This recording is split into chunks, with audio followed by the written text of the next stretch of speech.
मंदसौर में बटुकों की पाठशाला में रोज आने वाले एक तोते की खबर तेजी से फैल रही है। मंदसौर में पशुपतिनाथ मंदिर प्रबंध समिति द्वारा संचालित संस्कृत पाठशाला एक अनोखी पाठशाला बन गई है। यहाँ बटुकों के साथ एक तोता भी वेदों और शास्त्रों की शिक्षा ले रहा है। नो लोका किमवय भवन्तोऽपि जगतः मदिष्टातारं किं भवविधिर्नाद्रेत्य भवति शोभाकुर्याद्भो। ये तोता संस्कृत पाठशाला में अध्यापन के दौरान अध्यापक और बटुकों के मुख से होने वाले शास्त्रों के मंत्रोच्चार को बड़े ध्यान से सुनता है। जिस तरह यहाँ के बटुक पढ़ाई करने समय पर पहुँचते हैं, उसी तरह तोता भी हर दिन कक्षा के समय पर यहाँ पहुँच जाता है। ये अनूठा और थोड़ा गजब मामला है, लेकिन मंदसौर में ये तोता चर्चा का विषय बना हुआ है। लगभग 2-3 महीने हो गए हैं इन शुकदेव को। बीच में लॉकडाउन चल रहा था, ऑनलाइन कक्षाओं का एक दौर था, तो उस समय में बच्चों को एक बालक था मेरे पास में, मैं उसको यहीं बिठा करके जो है वेद पारायण करवा रहा था। तो अचानक क्या आया, थोड़ी देर बैठा रहा एकांत में, फिर उसको क्या पता क्या हुआ, तो उस बच्चे को उसने चोंच मारना शुरू कर दिया। बच्चा घबराए से, मैं कहा भैया बैठे रहो, कोई बात नहीं, पक्षी है, आया है सुनने, उड़ जाएगा।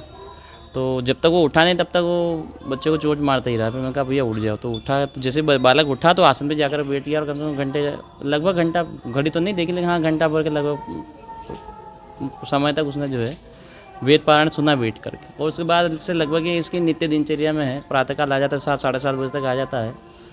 तो कभी यहाँ बैठेगा, कभी नीचे बैठ जाएगा, जहाँ भी उसको लगता है अनुकूलता वहाँ बैठ कर वेद पारायण सुनता है और फिर चला जाता है। मंदसौर के पशुपतिनाथ मंदिर की संस्कृत पाठशाला में पिछले करीब 3 माह से एक तोता बटुकों के साथ वेदों और शास्त्रों की शिक्षा लेने पहुंच रहा है। तोते का यहाँ पर आना एक दिनचर्या के तहत होता है।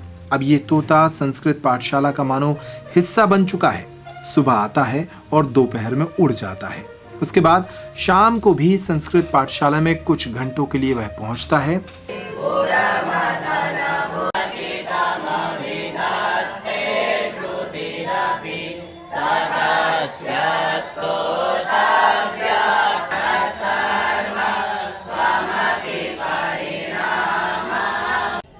यहाँ संस्कृत की शिक्षा दे रहे अध्यापक विष्णु प्रसाद ज्ञानी ने बताया कि करीब 3 माह हो गए हैं तोता प्रतिदिन यहाँ आता है।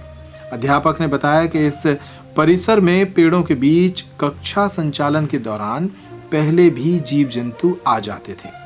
पहले नाग नागिन का जोड़ा यहाँ घंटों फन फैलाए बैठा रहता था। इसके बाद एक खरगोश भी पाठशाला में आ जाया करता था। हालांकि ऐसा होने पर वे समिति के अध्यक्ष और वन विभाग को सूचना देते हैं।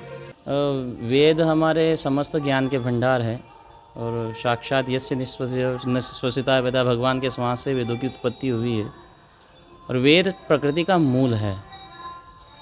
वेदोच्चार में विधिपूर्वक जब वेद मंत्रोच्चार का अधिकारी जिसको बोलते हैं अधिकृत छात्र जो हैं, जब वेद का अध्ययन अध्यापन स्वाध्याय करते हैं, उस समय में जो तरंगे उत्पन्न, जिसको बोलते हैं वाइब्रेशन जो उत्पन्न होता है, वो भी सृष्टि का और प्रकृति का शोधन करता है।